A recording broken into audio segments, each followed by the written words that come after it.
Šalom.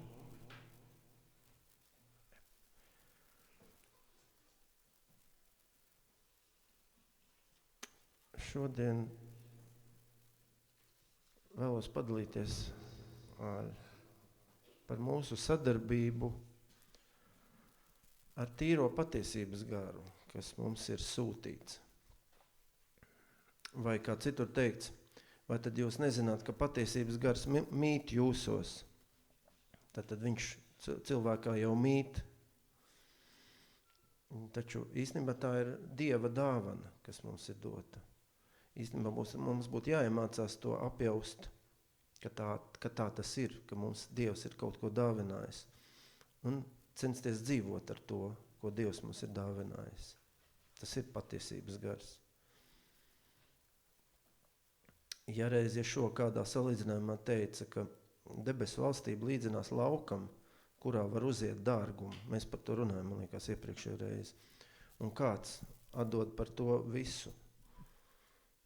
Ja šo gadījumā viņš ir atdevis dzīvību, ja, lai saņemtu šo lauka, visu lauku, lai viņš saņem, ar tajā esošiem dārgumiem. Te prasītos pēc tādas iedziļināšanās. Iespējams, ka mūsu gara kungam pieder viss lauks. Es domāju, panestā nozīmē, tā ir visa cilvēce. Taču tajā esošie dārgumi ir kaut kas, kas prasa papildus uzmanību vai attieksmi.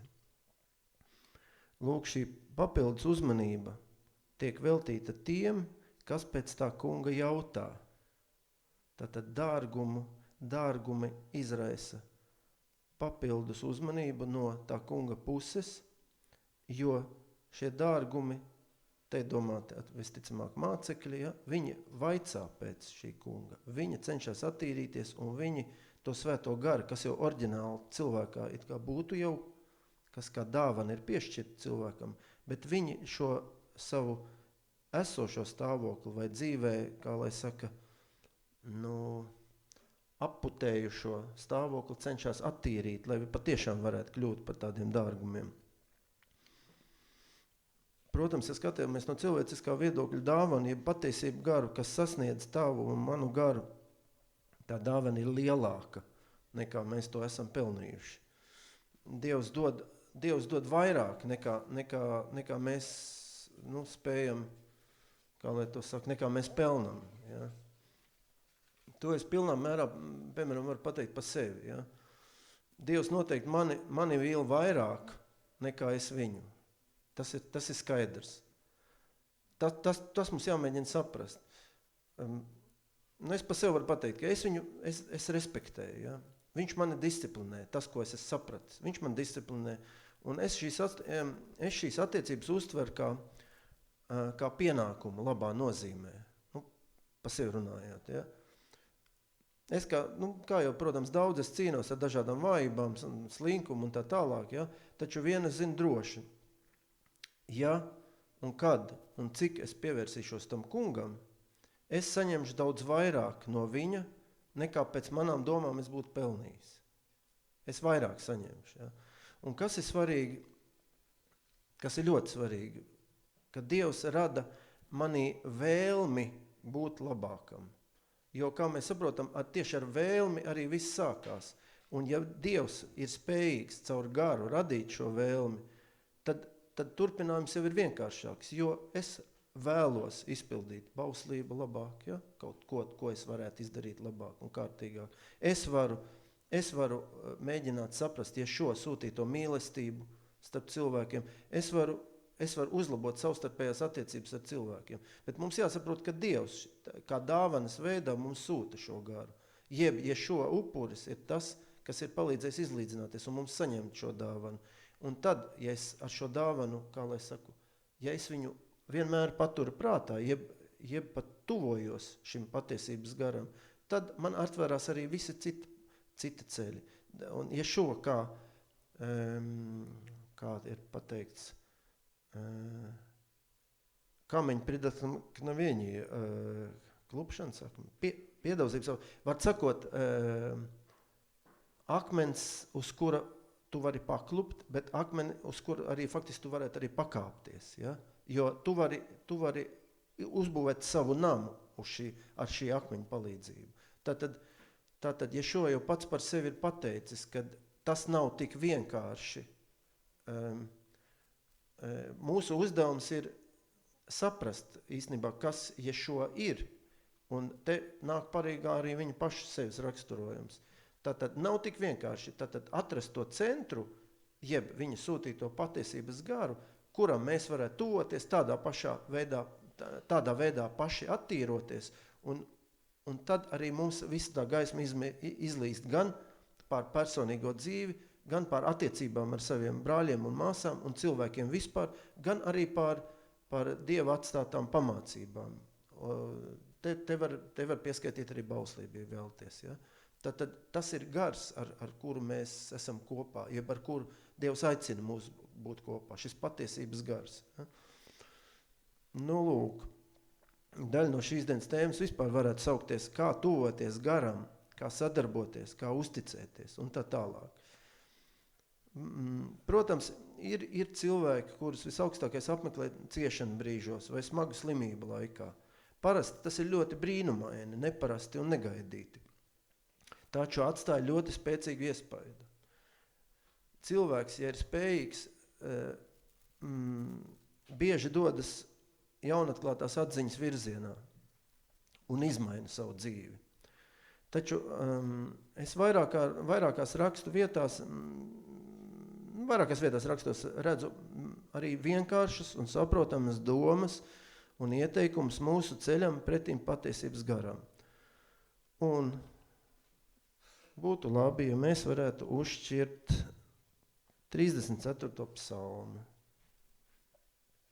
Kopā uzšķirsim, kopā palasīsim.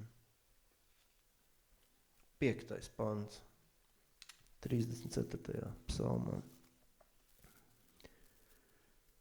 Tas atsaucās uz tiem vārdiem, ko es teicu, ka ir vienkāršas un skaidras pamācības, kā tuvoties garam, jeb kā. Faktiski tas iznāk, ja mēs lūdzamies, tad mēs arī topam attīrīt. Es meklēju to kungu, un viņš man atbildēja. Tad es meklēju to kungu, un viņš man atbild. Viņš man izglāba no visām manām izbailēm. Lūk jums pavisam vienkārša formula. Viņš ir spējīgs to izdarīt, bet meklējam viņu. Bet tad viņš arī to izdarīs. Tas ir tā kā apsolījums. Ja? Uzlūkojiet viņu un tuvojieties viņam priecīgi. Tad jūs starosiet un jūsu sejas nepazīs pazemojumu. Kas bija postā, grimis sauc, un tas kungs viņu uzklausīja un izrauja viņu no visām viņa bēdām. Likās, kas var būt vēl vienkāršāks, bet tā ir patiesība. Vēl ļoti labs pants ir 8. Tā kunga eņģelis apmetas ap tiem, kas viņu bīstas, un tos izglābi. Ko nozīmē bīties? To mēs varam citiem vārdiem pateikt. Respektēt, jeb ņemt vērā. Faktiski uzskatīt to kā augstāku patiesību, nekā tā, kas mūsos jau ir. Tad tā kunga eņģelis apmetas ap tiem, kas viņu bīstas, un tos izglābi. Tās ir ļoti vienkārši nepārprotamas norādes uz to, kā mēs varētu dzīvot, kā mēs varētu rīkoties, meklēt, ja, bīties. Vēl ir ļoti laba literatūra. Salamana pamācības 16 uzliekam. Te jebkurš. Gan cilvēks apņemas kaut ko savā sirdī, bet no tā kunga nāk, kas mēlē jāsaka. 3. Uztic tam kungam savus darbus, tad tavi nodomi sekmēsies. Jūs iedomājaties, mums ir kaut kādi nodomi, bet neba mums pašiem ir, tā sakot, mehāniskā veidā pēc kaut kā jārojās. Mēs tam kungam daudz ko varam uzticēt. Tas ir tas gars, viņš mums nāk talkā, bet mums ir ar viņu jākontaktē. Te var daudz lasīt.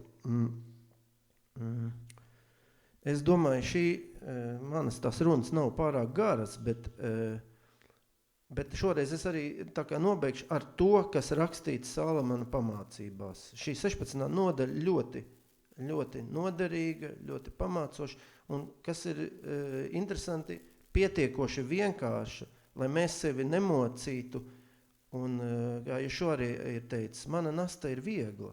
Ja? Tātad šīs pamācības mēs arī varam uztvert pietiekoši vienkāršā veidā, lai varētu saprast, kā veidot attiecības ar to labo garu, kurš mums ir atsūtīts.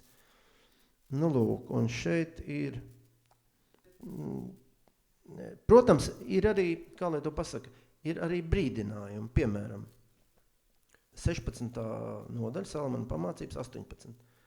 Kam jākļūst pazudinātam, tas pa priekšu kļūst lepns, un augstprātība nāk priekš bojā ejas.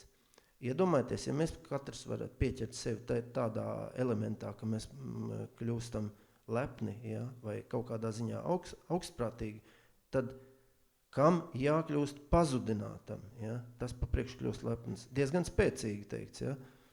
Ir labāk būt pazemīgā prātā ar nabagiem, nekā dalīties laupījumā ar augstprātīgiem. Ja. Un tā tālāk, es domāju, te būtu daudz personīgā, individuālā darba mums katram. Es varu tāpat nolasīt, tāpat kā arī jūs, kā mēs visi šeit varam, katrs mājās palasīt 16. nodaļa, ļoti labs materiāls. Kas kādu lietu gudri vada, tas atrod laimi, un svētīts ir tas, kas paļaujas uz to kungu. Varbūt to es varētu arī beigt. Āmen.